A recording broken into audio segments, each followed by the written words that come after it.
Здравейте, аз се казвам Даниел Николов от 3 В клас и сега ще ви разкажа за нос Калиакра. Нос Калиакра е дълъг и тесен нос на българското северно-черноморско крайбрежие. Намира се близо до селата Българево и Свети Никола, на 12 км от град Каварна и на 60 км от град Варна. Носът е вдаден 2 км навътре в морето и наподобява полуостров.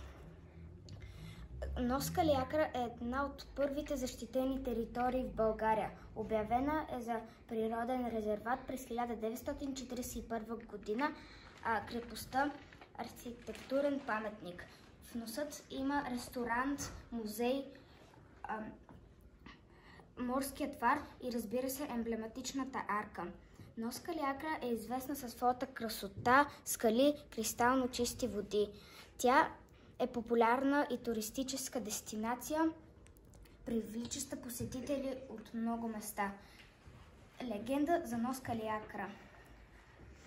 По време на османското нашествие нападателите взели в плен 40 девойки, избрали най-красивите и ги отвели в последната пещера. Те били много изплашени и решили да си заплетат плитките си една в друга и скочили в морето. Загинали девойките в името на своята чест.